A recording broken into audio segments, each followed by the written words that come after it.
Thank you so much, Kelsey. I'm really excited for this final presentation today in the food systems track.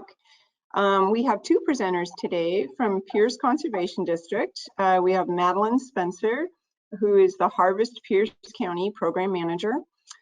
She also serves on the board of the Washington Young Farmers Coalition. And we have Kristen McIvor, who is the Urban Agriculture Program Director and the Director of Harvest Pierce County. And they're going to talk to us today about growing the next generation of farmers. And I'm really excited to hear what they're going to share with us. So I'm going to go ahead and turn it over to Madeline and Kristen. And just an FYI, we can see both of you. We can see your screen. Madeline, you may need to unmute yourself. Great. Awesome. Ready to go. All right. Can you hear me? Mm-hmm. Okay, great. I got a weird add the pin to your phone message, so I'm just going to ignore it for now. So hi, everyone. Happy to be here. Again, my name's Kristen, and I'm the Director of Harvest Pierce County. Hold on, let's see if I can figure out to advance my slides. All right, there we go. I'm just going to share a little bit about what Harvest Pierce County is and what we do, and then we're going to spend the bulk of our time today talking about our farm programming. But just as an intro for those of you who aren't familiar with our work, we celebrated our 10th birthday last year. We've been working in the food system since 2010. It was really born of a collaborative effort in Tacoma and Pierce County about 10 years ago that involved a lot of our local agencies, also nonprofits and citizens, that really birthed the efforts that is now known as Harvest Pierce County. We really started out primarily focused on community gardens and like other kind of food system, food access work. And it was seen that there wasn't like one home for this type of work. It really is interdisciplinary and touches environmental world, it touches the hunger world, it touches the community building world. And so a lot of agencies came together to create something that was bigger than any one agency. And then a couple of years after that, we moved to find our permanent home at the Pierce Conservation District, where we've been since 2012. So we really think of our work as multifaceted and at this intersection of healthy food, healthy community, and a healthy environment, that all of our other projects that we focus on tend to be in the center of those three things. And then the way we think about our work is that we are engaging the community in the work of building a just and healthy food system. So equity has been a focus of our work for a long time. And also this, like, thinking about our work as engaging the community. We're not necessarily as heavily focused on technical assistance as a lot of the other district programs are really more on community engaging and helping the community kind of become the experts in their own work. Like I said, we started out with community gardens. In the very beginning of this work, there were about 8 community gardens around Pierce County. Today, there are 83. And a couple of them are multiple acres and serving, hundreds of people. Some are tiny little gardens that are serving just a couple people in the backyards of a senior building or a church. We do our best to support them all. They're all unique, they're all different, and it certainly keeps us on our toes trying to keep that program functioning. A couple years after the community garden program got established, we adopted what's today known as the Pierce County Gleaning Program, and that really works with volunteers to harvest food that would otherwise go to waste. And so it certainly services our local farms when they have crops that they're not going to get out of the field in time, and we get volunteers to go in and harvest those. But the bulk of that work is really focused on urban fruit trees. And some of them we have a couple orchards that we work with as well, but the bulk of them are, 1 or 2 trees in different homeowners. And so we rely on volunteers to go in and harvest that fruit and then get that distributed to volunteers and to food banks. And so that's a big component of our programming. And then our topic for today is really our farm programming. Madeline has been with us since 2017, and really under her leadership, this programming has really grown. And so there's a lot of exciting updates to share in this world. It also feels like some of the most time-sensitive and relevant work that we're doing in terms of really trying to preserve farmland in our county and grow the next generation of farmers. And we've always really been focused on having the next generation of farmers, be different than the current generation of farmers in terms of providing opportunities for people who have maybe previously not had opportunities in the food system, focusing on women and people of color. So she's going to talk about our Farm Foundations training, and then we're kind of going to tag team on some of the programming that we're doing to try and create more opportunities for land access. Yeah, thanks, Kristen. So like Kristen said, I've been with Harvest since 2017. The first summer that I was a staff member, I was actually managing a program that had already been in place called a veggie co-op model. And Kristen, you can probably advance slide. And that program had been around for a few years, and basically the idea, and that program actually kind of grew out of our gleaning program. The idea being like, what if we had our own farm that volunteers could come and glean off of whenever they, whenever we needed them to. And so that was a partnership with the local school district, the Franklin Pierce School District, where we grew on a space that they weren't really utilizing at the time. And there were about 50 or so community members who signed up to be a part of the program every year. And in exchange for their work on the site, like 3 hours a week, they would come out during designated field times. They would get to take home a CSA. So it was basically like a work share in a community farm. So that was the program that I was hired to manage, and managed it for a season. And at the end of the season, talked with a number of the people who had been in the program for a while, talked with Kristen, and also like just drawing from my own experience as someone who had been interested in learning how to farm and didn't really know how to go about doing it. We morphed that program into what is now Farm Foundations. Really listening to the idea that people, while they enjoyed coming out and working on the farm, they felt like they weren't really getting the why behind what they were doing every week, and they were really craving more of like an educational experience as well as just that like on-farm weeding and whatnot. So we decided to launch this new program. Like honestly, when I think about it, like kind of insanely, like we decided to do this in October and we started like the program in February. So it was a really hastily put together, but basically the idea was like, okay, so we're going to combine this on-farm work experience and combine it with some actual like classroom learning opportunities as well. We wanted to make it as accessible as possible while also mimicking the experience that somebody would have like if they were to do an internship or take like a season-long farm job.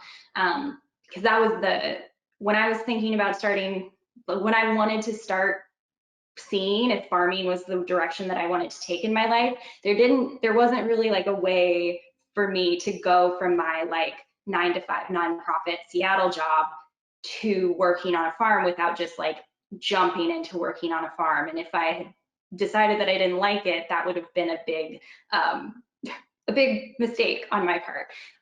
So the idea was to like be that like middle point for people who thought that maybe they were interested in farming as a career, maybe they just really wanted to build up their own skill set. If they had like a small homestead or homesteading was like a goal for theirs in the future. So we based it off that idea.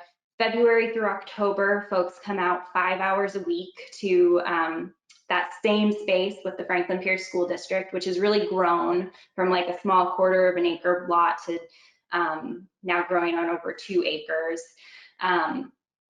About 30 people enter the program in the beginning of the year. So there's a cohort of folks all learning together and acting as a support system for one another. We create like Facebook groups or like email listservs for them so that they can also be like in communication with each other outside of their work on the farm and in the class. And then there's ongoing mentorship for those who graduate from the program. So once you complete a full year of Farm Foundations, we're not just like tossing you out into the world. I stay in regular contact with all of our graduates who you know, want more support in their ongoing projects. We based our curriculum, I'm sure a lot of you are familiar with like the University of California, Santa Cruz. They put together a big like open source PDF for like farm educators. So that is what we've heavily drawn from our classroom work, that framework, as well as like some other local organizations like the Xerxes Foundation and a few others.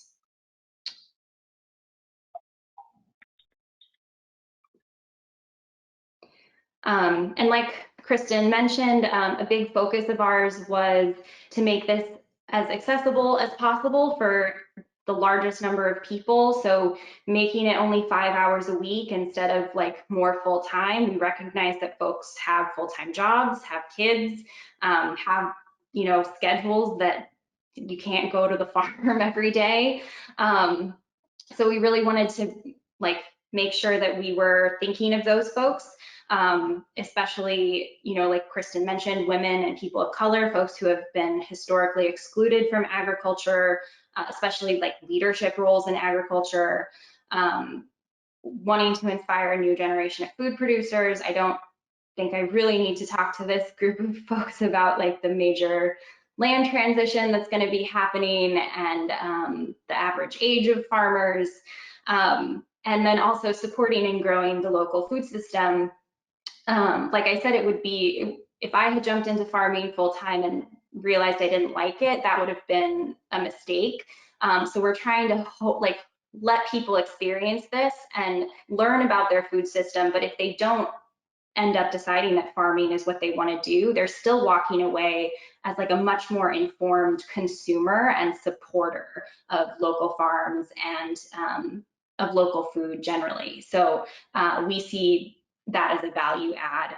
And then of course we're a conservation district, so a lot of our education revolves around how to farm in the most environmentally conscientious way. So we do a lot of talking about soil conservation, water conservation. Like we've started talking even about like seed and like the importance of like seed saving and things like that, and incorporating that into our curriculum. So always incorporating new best practices where we can. Yeah, so like I said, we came up with this idea in late 2017, and we launched the first program here in February of 2018, which wasn't stressful at all. It was totally great. We had about, I think, 27 or 28 people start the program that year. We had 12 people go through the whole year, so from the first class to our like end of season party, plus one cohort member who kind of stopped mid-year and transitioned into being our AmeriCorps, which was her as an honorary graduate of the program, because she ended up spending a lot more time doing it than the other folks. So we considered that a pretty good success rate or like retention rate for our first year. I never, you know, I let more people into the program each year than I really expect will continue. It's much easier to manage and to like really get some good like one-on-one instruction with a smaller cohort size. But we let in about 30 folks every year with the knowledge that that number will probably dwindle a bit. So from this original cohort, we've had 4 farms launched since 2018. The woman in the photo here is Jillian Locascio. She is the owner and operator of Dancing Sprouts Farm in Ording. Leeks Local Lettuce is out on the Kitsap Peninsula. Rose Island Farm is like a community, like a community farm with a focus on like Native folks and sharing skill sets with them. And then Colibri Farm, we're going to talk about in a bit.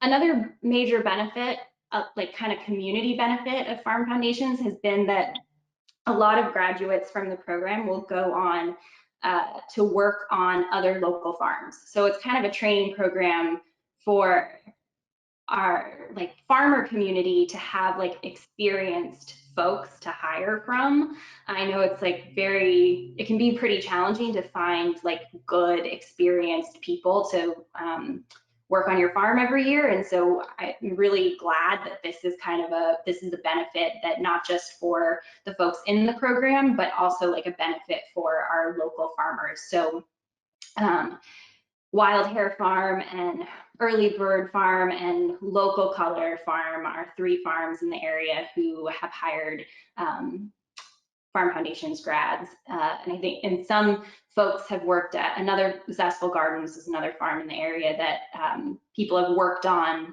while they were in Farm Foundations. And then we had one cohort member who actually, she was a middle school science teacher, and after doing Farm Foundations, she created a whole new sustainable regenerative agricultural program for her school, which was really cool. She had, I think, she is leaving that position this year, but I think over the last 2 years has had over 100 students go through the program. And I went and gave a little presentation to like 5 classes in one day. Really made me appreciate teachers. And it was really interesting. It was really great to see, 12 and 13-year-olds being interested in food and how it's grown and getting to learn those skills early. So that's been a fun result from the program as well. Yeah, so 2019, 2018 was really just like we were learning as we were going.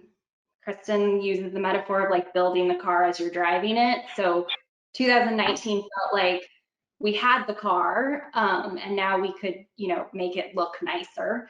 So we had over 45 people apply for the program. Again, I let in about 30 folks, and then we had 15 people graduate. So seeing that retention rate rise a bit. This cohort was like a lot of folks really interested in farming. So we have 7 people still currently farming in a couple different parts of the country, actually. 5 have launched their own farms or food projects, including a popular program in Tacoma, Food is Free, which like sets up like tables all around the city so that neighbors can share excess garden food with each other. And the founder of that Tacoma chapter was in our Farm Foundations program this year. Grit City Farm is a local like microgreens, like very micro urban farm. She sells at a couple of the local markets. And then Giant Leap Farm was the name that was given to this project out at a local food bank farm, Mother Earth, where they donated a really small, maybe 1/8 of an acre growing space to 2 of our cohort graduates to manage on their own. They grew a lot of food in that small amount of space that was donated into the emergency food network. And they gave it the name Giant Leap Farm as like a Mother Earth pun. But one of them has now also started his own farm on his own property, and I think he's keeping the name, which I think is fun. And that program, that partnership with Mother Earth is ongoing. Jillian, who was on the previous slide, she's now utilizing that same small piece of property out there as a seed garden for herself. So she is utilizing it to save seed both for her farm and also for a seed library project that we're putting together. So lots of good connections made. And then in 2019, it was also fun because we had 2 Pierce Conservation District staff members go through the program. One of my immediate team members was part of the program, and then one of our climate resiliency program manager took the program. He works with a lot of farmers, and he kind of did it as like a professional development opportunity to like feel like he knew some of more of like the challenges and the issues that people were facing on their farms. So that was fun to have some staff members out there as well. And then, yeah, so 2020 was technically our 3rd year of the program. We had over 60 people apply, so every year we're seeing more interest in the program. 30 people were accepted.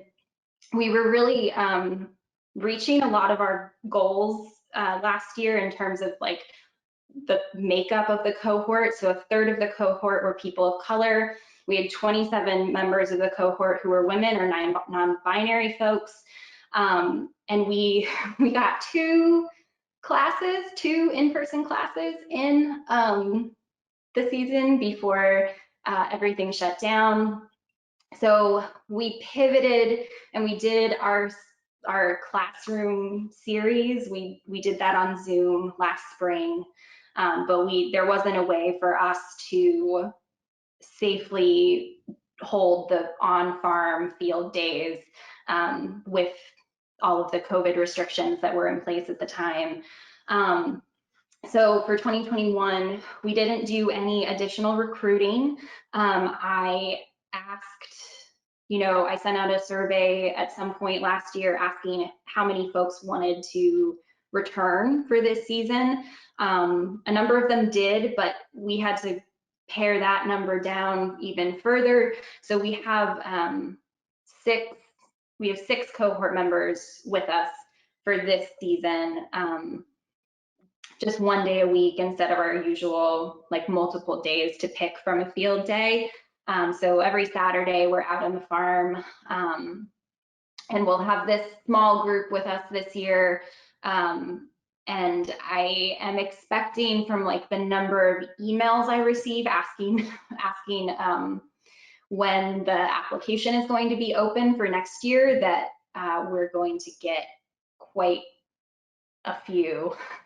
I wouldn't be surprised if we have close to 100 applicants for the 2022 season. So figuring out what to do with that level of competition, because like I said, we want this to be as accessible as possible. So having to, turn away that number of people each year doesn't feel great, but it does at least affirm that this is a program that there is like a want and a need for in the community.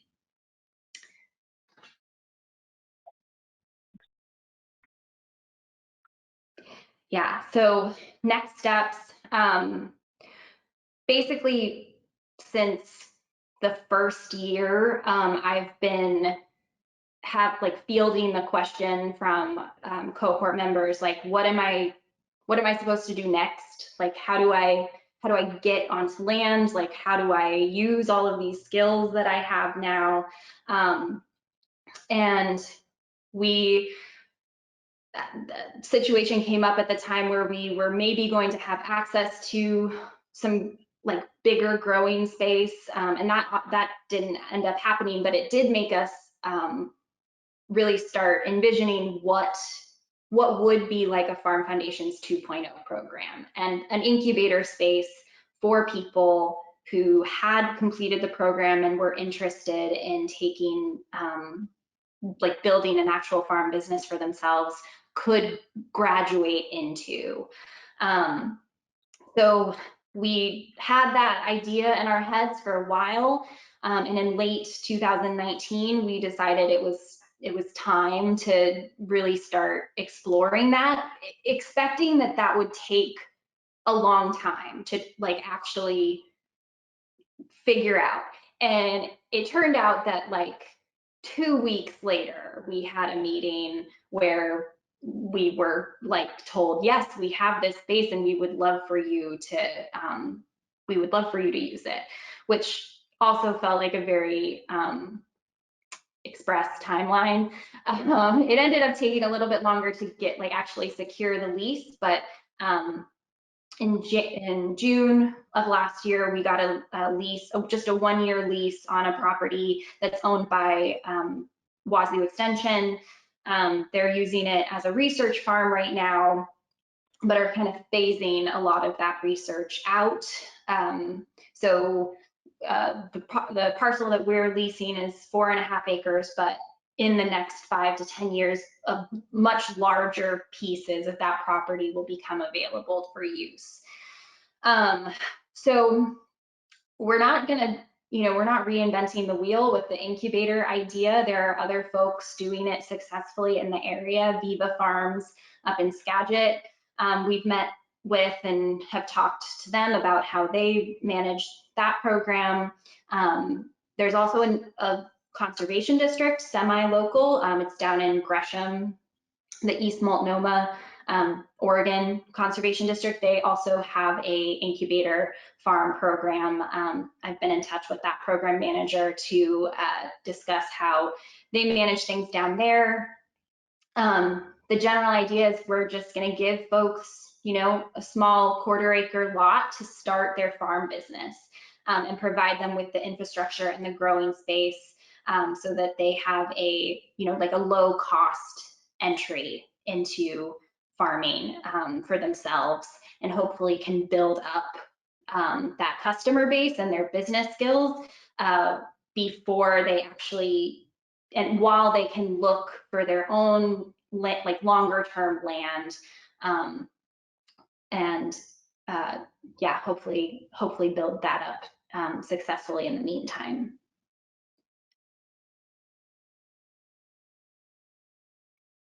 And I guess I should say, I don't know if, is this the last? Yeah, that's the last slide. So we got that lease in June of last year, and really quickly realized that there were some major irrigation concerns that were going to need to be figured out. So we've spent the last year figuring all of that out in terms of both funding and like the technical fix for the irrigation. And we should, in the next couple weeks, actually be signing a longer, like 15-year lease on the site, that once we get that in place, our board, the board of our conservation district, has agreed to give us an injection of cash to get that irrigation issue fixed, and also build up some of the other infrastructure needs that we'll be doing on the site, so that hopefully our goal is that we will actually have farmers out there growing in the 2022 season.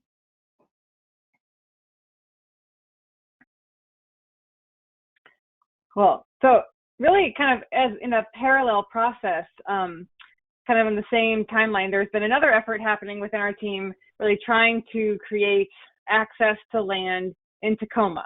Really thinking about, okay, so if the current next generation of farmers is going to look differently, maybe the farms that they're going to have is also going to look differently. And so really trying to diversify the options that people have for getting onto different pieces of land. As I mentioned when we first started, we've got a long relationship working with community gardens, and our primary partner in that work going back to 2010 was the city of Tacoma. And so the city of Tacoma then updated their environmental action plan in 2016, and included in that to do some research around what would be some of the barriers around not just doing community gardening on underutilized city lots, but doing some urban farming.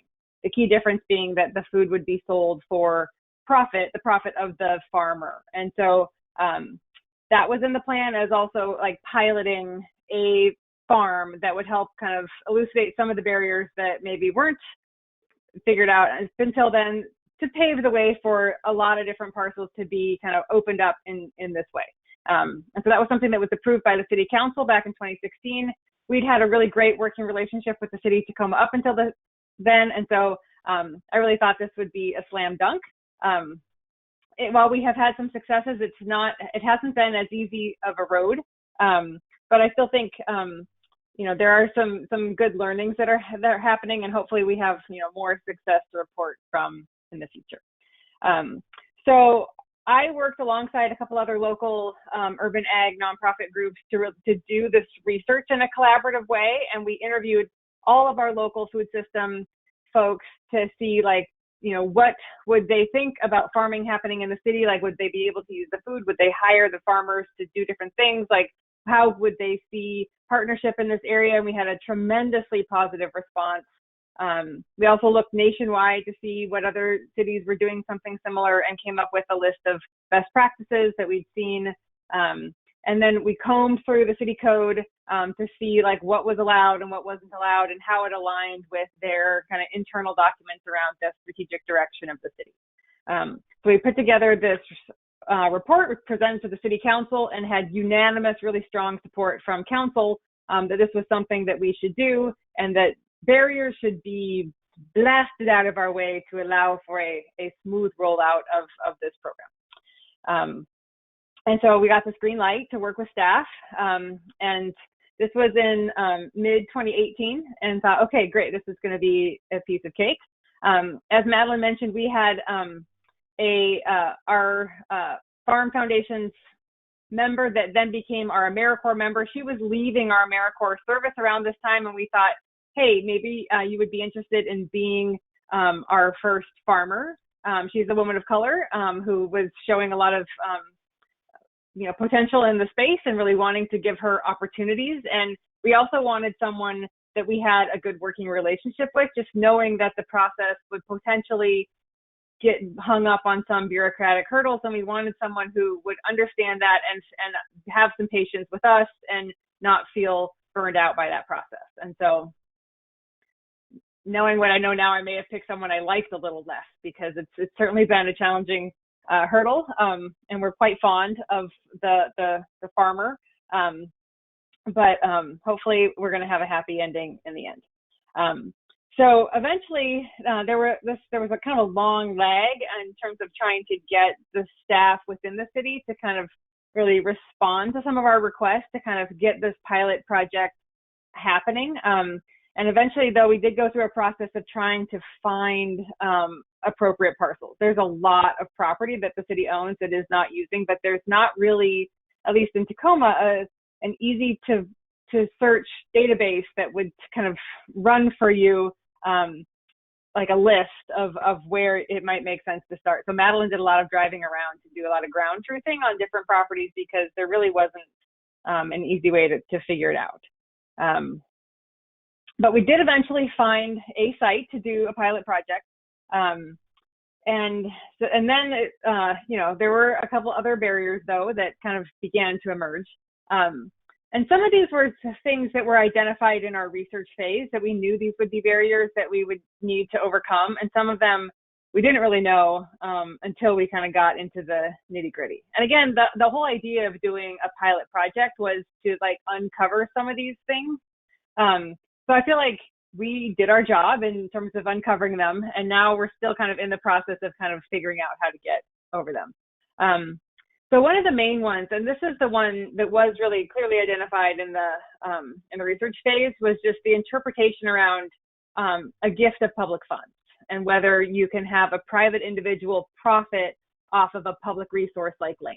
And so we've talked to many people on this, and it really feels like it comes down to the individual interpretation of people in the positions of decision making. There are a lot of ways that you can legally use public resources if there is some kind of exchange of services. And so some of the ways that that's happened, at least with the community garden program, is that those individuals are caring for that public property and saving the city the financial and potentially legal hassle of having unwanted activity happening on the site, as well as just like not having to send someone out there to mow it. And I won't go into all the details around that, but there's a lot of different ways if you're thinking creatively around how private individuals can offer something up that the city has a value on and then receive the land in exchange for that. And so we got the green light for a number of different folks, but there have been certain folks within the process who really have been stuck on this. And I think that anytime you're working with public agencies, this will come up. And so it's important to kind of understand the law and understand how to legally work with the law so that no one gets in trouble and cool, good things can happen.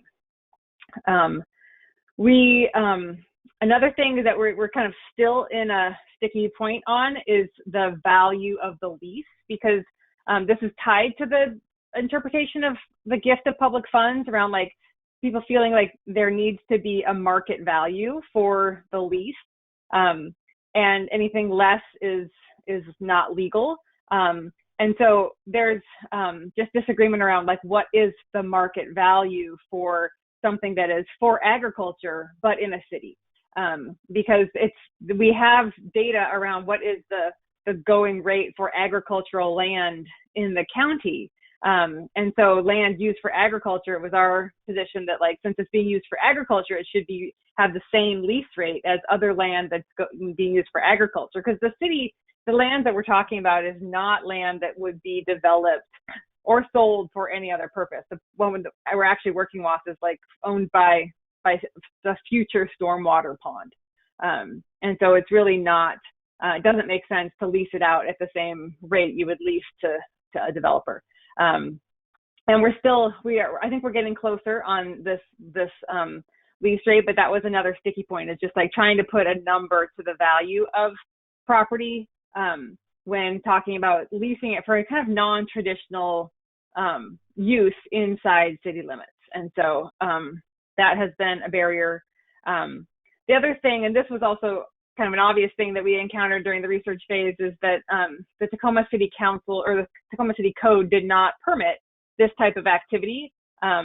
Urban horticulture is allowed, but only on properties that are greater than 20,000 square feet. And none of the properties that we were looking at were that size. We were all talking about smaller parcels. And so there is going to be a need to update the city code to allow this type of thing to be possible in more zones. And we knew that going in and kind of came in with that recommendation, but it didn't happen quickly enough for us to have made that code change yet. And so since we're trying to do this thing that is currently out of code, there's a process called a conditional use permit, and it costs about $5,000. And so we had to pay for that. Actually, the city gave us money to do this project, and then we gave it back to them to pay for the conditional use permit. But it was a necessary part of the process to really get the pilot project going so that we could learn what we need to learn so that we can then later change the code. So that was a barrier.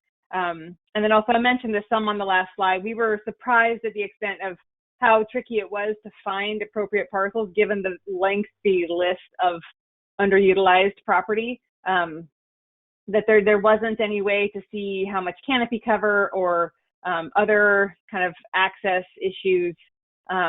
And so a lot of it was, Madeline actually driving around and saying, actually, no, that one's completely forested. That's not going to work. And so I think different cities just have different amounts of resources in terms of like how they have kind of categorized all the property that they own. And so that was, it took a lot more driving around than I would have thought was necessary to kind of come up with the potential list when we were narrowing it down. But despite all those barriers, we have had some successes. As Madeline mentioned earlier, Colibri Farms, that's the name of our farmer's farm, and it is currently being established. She is the Farm Foundation's graduate, so that makes us happy that the education that we're providing is now kind of created this pipeline, and she's going to get this opportunity to farm in Tacoma.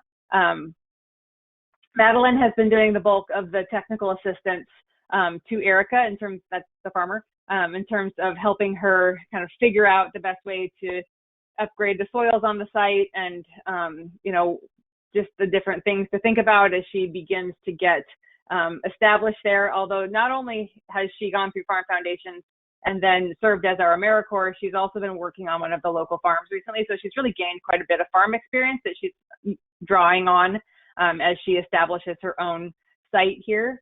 And then, yeah, and both of us are really been working to help navigate the city processes and try and support Erica in that way, so that she's not the one who's having to kind of come to these meetings and figure out like the lease rate, that she can do the farming, and that, you know, we can hopefully support her from behind the scenes by helping create a pathway. So we are in the process, it's not signed yet, but we are in the process of securing a 3-year lease. The most recent draft that I saw did have a lease rate that was reasonable. And so we're just hopefully going to move through that process.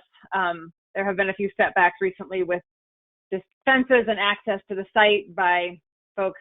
And so it's certainly not all figured out and pretty yet, but we're optimistic that this will get itself wrapped up, and then she will have probably not a successful season this summer, but next season have a really successful year. What's become clear is that our role is really this kind of behind the scenes role of holding the lease. The city was really uninterested in having a relationship with her directly. They want to have it with us as a fellow government agency, and then it's up to us to have a lease with the farmer. And part of that is to use our insurance in the mix to kind of mitigate risk on their behalf. But we've also begun working with other public agencies to see what other types of land are out there that might make sense for this type of work, kind of taking some of our lessons learned and using them in other places. We've begun the conversation with Pierce County, and it already seems like it will be a much easier conversation. They're much more accustomed to this type of thing. We're also continuing the conversation with the city of Tacoma to update their code so that future sites can happen much more easily without such head banging. And also, they're also working on some internal processes. They're updating this environmental action plan that started the whole project 5 years ago. And some of the items in that plan are around like really creating a better list, looking at all of the government agencies that have underutilized parcels and getting a master list of sites that would be available and appropriate for something like this. They're also looking at urban orchards as a potential use of these sites, and looking at right-of-ways, which was something that they were not willing to look at for this. So there is some work behind the scenes. It's just slow trying to make these types of projects more possible in the future. So hopefully once we have a serious pipeline of folks coming from farm foundations onto the incubator farm, then there'll be a lot more options for how people can go in the future to build their future farm businesses. Yeah, so some of the things we've learned is just how important it is to have a champion from within the organization that you're working with to help navigate a lot of these barriers. Many of these barriers I mentioned are subject to the interpretation of particular staff. And so we talk to one staff who gives us the green light, and then a different staff will say no. So it's really important to have people on the inside of the different agencies you're working with trying to help kind of navigate that process. And then really feeling like our role is to help facilitate it is necessary. I don't think a farmer who was actually also trying to farm would stand a chance trying to navigate a lot of these city processes. It's really something that someone who kind of can speak the inside baseball of government can do on the behalf of our community members who are trying to become farmers. And then also patience. I would have never thought it was going to take us 5 years from the beginning of that grant to actually having a successful farm. But I feel like was worth the effort. And there's the picture there is Erica standing at Colibri Farms a month or two ago. And it will be, I think, a beautiful thing. And she's got exciting ideas for how she wants to grow and distribute the food that we're really excited to see.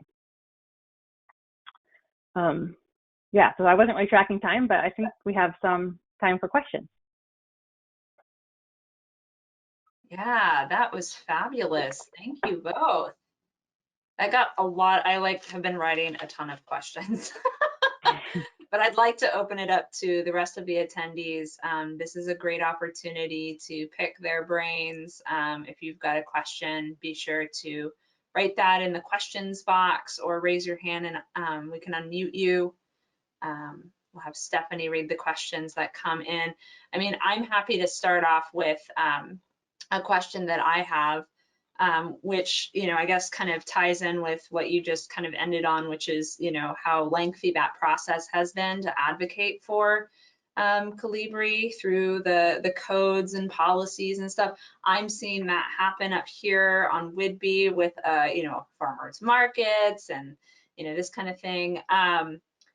I'm wondering, like, is there an opportunity, or are you seeing maybe your district lead the way with having some larger kind of stakeholder conversations with other districts about helping to band together and do almost like a roundtable around code updates within municipalities that would help promote accessibility and equity in land access? And the idea of housing a lease seems really intriguing. I'd be curious if you would be willing to touch more on how much time that takes you to manage. So sorry, two-part question. Yeah, I think I can take the first part. Yeah, I think that makes sense, at least to start the conversation. I'm not sure how many of the issues would be unique to different cities, and like how much of it would really be a local thing versus like how much a regional effort would help. But I certainly think it's worth trying. We have just kind of recently made the decision today. We're ready to bring in some of the council folks that have said that they're supportive of this, and we've kind of hesitated to do that. But it really, like, it's we need to have the lease in place by September, and it's not yet signed. And so we are at this point ready to kind of reach out to support from bigger guns maybe. And so like a regional effort might make a lot of sense in terms of helping to figure that out, at least in terms of also sharing lessons learned. So I would be happy to talk about that. Awesome. Thank you. I forget the second part of the question. Oh, the second part was, it hadn't really dawned as much on me with the CD playing the role of leaseholder. I was wondering if you could kind of talk about how your board and staff kind of made that decision. I see the benefit, right? When an entity like a municipality doesn't want that risk on themselves between the private business owner and themselves. But how much time does that take you out of your workday? Like, what percentage of your time in a year is that now part of your job? I mean, on our end, the issue has actually been like securing the lease. That has been the really challenging part. Once we got the lease signed with Wazoo Extension last year, we wrote a memo to the board explaining like why we wanted to secure this lease, how much it was going to cost, and what the purpose was. And they read the memo and read the lease and said sure. And that was it. So the biggest time afterwards was just like fulfilling the lease, so like keeping the weeds down and things like that. But the actual housing of the lease, like, not a huge time, not a lot of administrative tasks once it's actually been signed. Okay. Good to know. Yeah, and I think in terms of like how we came to that, it really didn't feel like there was any other option. Part of our role, the way that Harvest Pierce County has kind of come to be in the food system in Pierce County is that we kind of sit at that place that's between community members and bigger government agencies. And so like the city of Tacoma and Pierce County, like they all contract with us so that they don't have to deal with community members. And that's our job, to be on the ground and interfacing with community members. And so that was kind of a natural extension of that role, because government is comfortable having a relationship with us, and community members are also comfortable having a relationship with us. At least we're trying to make that more and more the case with different types of community members. But community members are certainly much more comfortable having a relationship with us than they are with like the city or the county or some of the bigger agencies. And so that has just kind of evolved over the years in terms of how Harvest Pierce County is positioned in the food system. And so it just kind of made sense in this case. I think ideally it'd be nice for some of these bigger agencies to be comfortable working with community, but I'm not sure that that's really a realistic ask. And so it's something that we're comfortable and able to do. That's great. You're setting up a model that others can feel comfortable, and maybe, yeah, down the road, they'll be more comfortable having that success with you all. So, yeah. I was going to also ask, this is kind of tying back into the farm training program. I was wondering, Madeline, have you networked with other, I know you mentioned Viva, and talking with the Multnomah Conservation District in Oregon. Are you, as part of like the learning that the farmers do, doing any sort of like cross-pollination with other farm training programs, like where students can meet other students from other training programs? Is any of that factored into the curriculum? There aren't a ton of other farm training programs in the area that I'm aware of, so not explicitly with other training programs. We do bring in a lot of like guest teachers, and we do, in the summer, we do farm tours. So part of our program budget is to pay those guest teachers who are usually farmers or like in the food world. And then we pay the farmers to host a farm tour for the students. So they get to, they do get to like see what other farms look like and get to meet folks. And that has always been a very popular part of the program. And a lot of the farms that we have those tours happen on, well, then they've hired graduates. So it's kind of a networking opportunity. Yeah, I think, but yeah, we haven't like ever like gone, we haven't gone to like the Evergreen farm in Olympia or anything like that. We have, I think we've only ever done one farm tour that wasn't in Pierce County. Okay. We are like, you know, the Pierce Conservation District, so we do try to stay as local as possible. I was just thinking about our organic farm school on Whidbey Island as a nonprofit that has a farmer training program, and there would be really cool synergy there between their students and yours potentially down the road if there's interest. So I brought that up thinking, I wonder if you guys did that. So thank you. Any questions, stuff that you see in the chat? I have more. Not seeing any. Yeah, go for it. Good. Also kind of tying in with the farm training program. I was just curious because I saw like in the initial years, you had that big percentage of signups, and then, you know, the retention, you know, there was like 15 or so that like went through. Was there feedback like from folks as to why they didn't stay the whole time, and have you like modified your program to kind of retain more? Like, could you kind of walk us through that? Yeah, I do collect a lot of feedback. I don't do like surveys or anything. Well, I guess I've done one end of year survey. I do a lot of verbal like feedback sessions throughout the season. Honestly, there's always like one or two people who leading up to the program are responsive and say, yes, I'm really looking forward to it, and then just never show up. So there's a bit of that.